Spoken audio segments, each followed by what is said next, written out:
میں اکثر جب نوجوانوں سے خطاب کر رہا ہوتا ہوں تو میں کہتا ہوں اچھا خاصا بیٹھے بیٹھے گم ہو جاتا ہوں، میں اب اکثر میں نہیں رہتا تم ہو جاتا ہوں، because I feel young among the young people.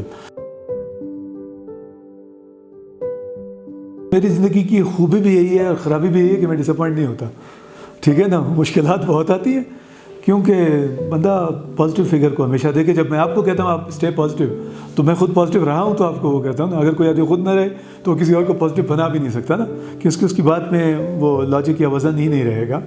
تو اس کانٹیکسٹ میں مشکلات رہی۔ میں اب طالبان کے دور میں نے سوات میں سرو کیا، اور انسرجنسی کے بیچ میں نے آغران میں سرو کیا۔ تو اور کبھی کبھی ایون ہمارے اپنے سینئرز ہم سے اختلاف رکھتے تھے تو اس کو بریس کیا، فیس کیا۔ ایڈونچر میں گیا تو کبھی کبھی ہم بھوکے پیاسے پھنس گئے، اٹک گئے۔ ایک دفعہ یہ آواران اور بیلا کے بیچ میں ہم کسی مڑولگنوں کی تلاش میں تھے، تو وہ ہمارا جو پلانڈ سفر تھا وہ 8 گھنٹے کا تھا اور چلنا ہمیں 16 گھنٹے پڑ گیا، ٹھیک ہے۔ ایک دفعہ نوشکی کے پہاڑوں میں صحرا میں ایک پہاڑ ہم نے ڈھونڈا شیخ حسین کے پاس، وہ پلان کے مطابق 7 گھنٹے کا سفر تھا، بن گیا وہ 19 گھنٹے کا۔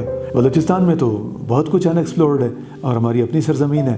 اس سینس میں نے ایز اے پیشن لیا کہ میں جو ہسٹری کا یا کہیں ڈاکومنٹری کا وہ جائزہ لیتا تھا، تو یہاں تو برٹش کے بعد بہت کم لوگوں نے ایکسپلور کیا ہے۔ تو میں نے کہا گورا جب باہر سے آ کے یہاں ایکسپلور کر سکتا ہے، ہم تو پھر یہاں کے اپنے ہیں، ہمیں تو ان سے زیادہ کرنا چاہیے۔ میری اسٹرگل، میں ایک عام سے گاؤں میں پیدا ہوا ہوں جعفر آباد میں، جیسے باقی بلوچستانی لوگ ہوتے ہیں۔ تھوڑا سا میرے والدین نے خود سے بھی زیادہ میری ایجوکیشن پہ انویسٹ کیا۔ مجھے انہوں نے چارٹرڈ اکاؤنٹنسی کے لیے بھیجا، میرے بڑے بھائی کو انہوں نے لمس سے پڑھایا۔ تو کیڈٹ کالج مستونگ پہلا کیڈٹ کالج تھا، ہم اس میں ہم باقی بلوچستانیوں کی طرح پڑھے۔ تو ہماری اسکولنگ یہیں کی مستونگ کی ہے۔ تو بس اس محنت کا صلہ بھی ملا۔ پھر کمپٹیٹیو ایگزامس میں ہم گئے، بھائی نے میرے پی سی ایس آفسر ہیں، میں جو ہوں سی ایس ایس آفسر ہوں۔ پھر اس ایکسپوجر اور ایکسپیرینس کا فائدہ بھی اٹھایا۔ جو 8-10 ملک میں نے دیکھے، وہیں سے اچھے آئیڈیاز یہاں پہ لائے کہ ہمارے یہاں بھی ہیلتھ کیئر اچھی ہونی چاہیے، ہمارے یہاں بھی ایمرجنسی سروسز امپروو ہونی چاہیے، ہمارے یہاں بھی سیر و سیاحت کو فروغ دینا چاہیے، وہ بھی میرا پیشن ہے۔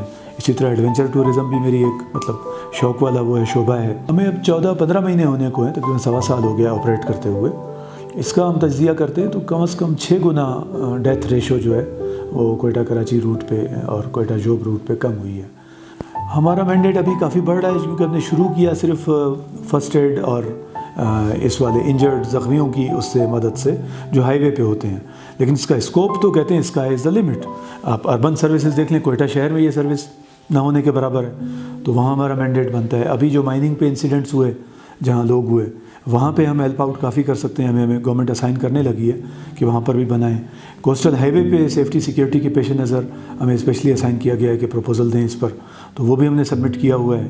تو اس میں بہت گنجائش ہے۔ اچھا، یہ جو آپ ماؤں بچوں کے حوالے سے پوچھ رہے تھے، اس میں اگر آپ ایمبولینس نیٹ ورک ایک بنا لیں اور اسی طرح کالنگ نمبر پہ اس کو کر دیں، تو کسی کو بھی زچہ بچہ کے لیے سہولت ضرورت ہو، آپ 15-20 منٹ آدھے گھنٹے میں ان کو ایمبولینس پرووائڈ کر دیں۔ ہمارے جو PC1 پروپوزل تھا اس کے مطابق ہر سینٹر پہ 2 ایمبولینسز ہونی چاہیے۔ ہمیں چونکہ فنڈنگ کنسٹرینٹس تھی تو ہم نے فی الحال ایک ایمبولینس اس پہ استعمال کی ہے، اور آگے دیکھیں گے جیسے جیسے بڑھے گا تو اس کو کریں گے۔ اب 25 سینٹرز پورے بلوچستان میں بننے ہیں تو 50 ایمبولینسز میں ہونی ہے، لیکن فی الحال ہمارے پاس صرف 20 ایمبولینسز ہیں۔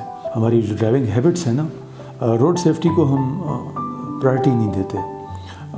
کچھ اس میں کوتاہیاں کمزوریاں ایسی بھی ہیں کہ کچھ ہائی ویز پہ ہماری ٹریفک زیادہ ہے تو ان کو شاید براڈ کرنا مانگتا ہے، جیسے کوئٹہ کراچی روڈ ہے تو۔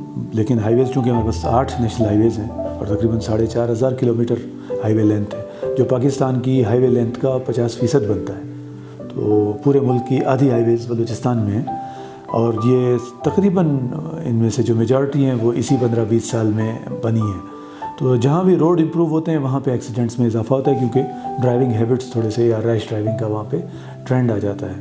دوسرا یہ ہے کہ چونکہ سڑکیں ہماری ٹوئن لین ہیں اور ڈبل لین یا سیپریٹ لینز یہاں پہ نہیں ہیں، تو آمنے سامنے کراسنگ ہوتی ہے، تو اس میں جو چھوٹی گاڑیاں ہوتی ہیں وہ نقصان میں رہتی ہیں۔ میرے حساب سے ہمیں اس ادارے کو کھڑا کرنے میں تھوڑی سی مشکل آئی، کیونکہ ہم پہلی دفعہ کام کر رہے تھے۔ نظام سیٹ ہو گیا ہے اب ہمیں مشکل بہت کم ہے۔ سو مچ سو میں بلکہ کہوں گا کہ آئی ایم ایلیٹڈ ٹو شیئر کہ ہمیں تو لوگوں نے زمین، بلڈنگ، جو چیز ہمیں ضرورت پڑی اس مقصد کے لیے انہوں نے فری آفر کی، چاہے گورنمنٹ نے چاہے پرائیویٹ کسی نے، اونلی بیکاز یہ جان بچانے والا کام ہے